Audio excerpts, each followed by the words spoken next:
And welcome back. And it's the 4th of Jan today, the higher plus 5 a day from Corbett. Let's go with the first question. Okay, we've got another, same as a couple of days ago, we have another simultaneous equation. These are non-linear, or the second one's non-linear. So therefore I'm going to take equation 1, rearrange it and put it into equation 2. So let's rearrange first. Now, because equation 2 is x squared plus y squared, there's not obviously a better one to do here. So I could choose either. So I'm going to rearrange it. So x equals 3 minus y. Now, as an aside, because you do this at GCSE, it is worth bearing in mind that the equation x squared plus y squared is a circle with radius, that's a terrible circle, it's fine, which is a circle with radius root 5, and x plus y equals 3 is a line which is a straight line that goes down, that goes through 3.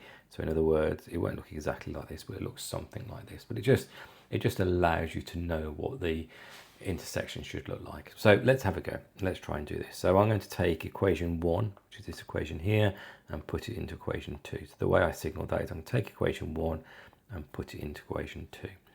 So I'm rearranging, replacing my x. So that's going to give me 3 minus y squared plus y squared is equal to 5. Let's expand the brackets. So 3 squared is 9.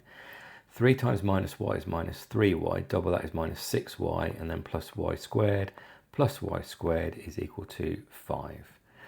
And then let's just zoom up a bit. Let's collect terms. That's going to be 2y squared minus 6y, and then 9 minus 5 is 4 is equal to 0, which thankfully I can divide by 2. So that's going to be y squared minus 3y plus 2 is equal to 0. And the good news is I can factorize this to y. Two numbers that multiply to make plus 2 is going to be minus 1 and minus 2. So minus 1 and minus 2, which means that y equals 1 or y equals 2. Now let's remember over here, I've got my x calculation, if you like. So in other words, if I put 1 in, then x is 3 minus 1, which is 2. And if I put 2 in, then x is 3 minus 2, which equals to 1. But this isn't a great presentation. So what I would do is I present my final answer as 2, 1 and 1, 2. Which again, going back to my very rough and not very good diagram, shows the symmetry of the curves. That kind of makes some sense. That feels like that's right. So first question done. Happy with that. Okay, next question. Rami saves some of his pocket money each week. He saves 10p in week 1, 16p in week 2, 22p. So this is obviously a sequence question, isn't it? Find the amount he saves in week 40. And I want the 40th term. So let's write down what we've got. So we've got 10, 16, so it's going up by 6, 22, etc. Now this is going up by 6, and this thankfully is also going up by 6, which means I have a common difference of 6 and a first term of 10. So there's two ways I could do this, depending on how you've been taught. So I could either say U40, the 40th term, is 10 plus, what do I want the 40th? 40 minus 1, which is 39 times 6. Or I could work out the nth term of this sequence. So I could say my nth term is going to be 6n plus 4. And then I can work out U40 this way, which is going to be 6 times 40 plus 4, which is, well, 6 times 40 is 240 plus 4 is going to give me 244. Let's go back to this one at the top because I didn't finish that one. So 39 times 6, I'm going to get my calculator out so I don't do this wrong. So 39 times 6 is 234 plus 10 is 244. So unsurprisingly, I got the same answer either way. It depends how you've been taught in class. But I need to go back and answer the question. So find the amount he saved in week 40. Well, it's either 244p, or I guess you could say £2.44. Nice question, that one. Good question. Oh, it carries on. Calculate his total savings over the 40 weeks.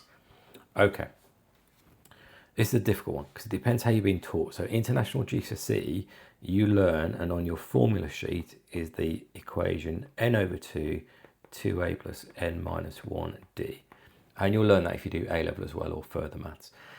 If you don't do international A level, you probably learn the pairing technique. which is you pair the first term with the last term, and the second term with the last but one, and the third term with the last but two, etc. And you'll notice that all of those numbers add up to, well, it's going to be 10 plus 244. So all of those add up to 254. And then you have 40 divided by 2, you have 20 weeks. And if you multiply those together, you can then get the answer. So, well, actually, let's do that. So 254 times 20 is going to give you £50.80. Now again, for the international GCSE method, you're going to use this method here. So you want 40 divided by 2, 2 times the first term, which is 10p, plus n minus 1, so 39 times the difference, which is 6p.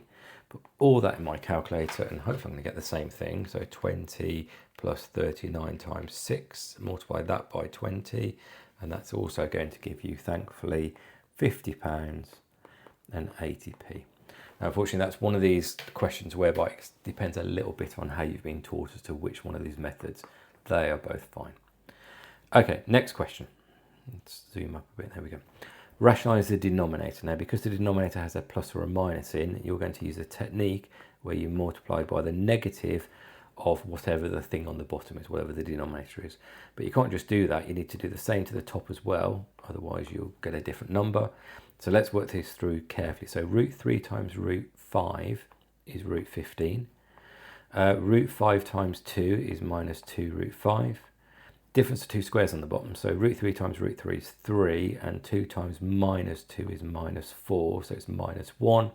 So in other words, minus 1 means I flip the sign, so it's going to be 2 root 5 minus root 15. And that is that question done. Last question of today. Prove that the angle in the semicircle is always 90 degrees. Okay, now I don't have a lot of space here, so there's going to be a little bit of sort of talking about it rather than writing it all carefully, but hopefully you'll get the idea. The way to do this is I'm going to split this triangle, or split the big triangle into smaller triangles. And the reason I do that is because I know these sides are equal, and so therefore I know these angles are isosceles. Now what am I trying to do? Prove that the angle in the semicircle is 90. So I'm going to say that this is x, let's say, and therefore this must also be x because it's isosceles. Now if I was really proving, I would say things like angle OAB equals angle OBA because triangle OAB is isosceles. I just don't have a lot of space to write that, but the technique goes like this. So if this is x, that means this is x as well because it's isosceles.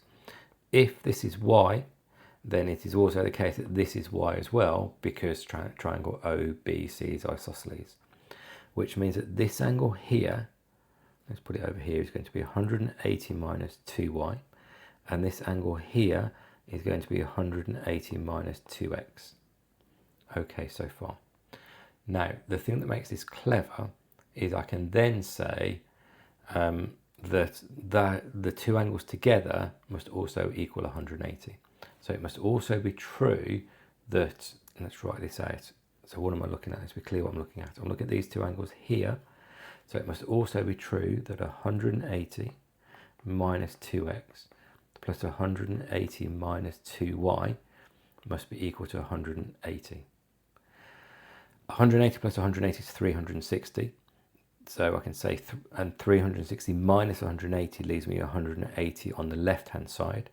If I add 2x to both sides, that gives me 2x, and 2y to both sides gives me 2y. Divide everything by 2, and x plus y, sorry, let's write that slightly neater. X plus y is, okay, now the pen's being annoying. Let's try this again. X plus y, okay, don't know why the pen's doing that. X plus y is equal to 90. Crucially, what am I looking to prove? I'm looking to prove that this angle here, which is x plus y, is equal to 90. So I've proven that to be true. Don't know what was going wrong with my pen at the end, but made sense. Now, again, just before I end, in a real question, this is a prove question. So you'd have to write more words to do with isosceles triangles and saying the things I was saying out loud. You'd have to write that down. But either way, hopefully the gist of that has come through. As ever, these papers are so good. Nice little mix of questions here. If you got them all, well done. If you didn't get one, then that is the thing you need to look at. And so I do suggest going off to Corbett Maths or whatever it might be and practicing those topics. Thanks all. See you tomorrow.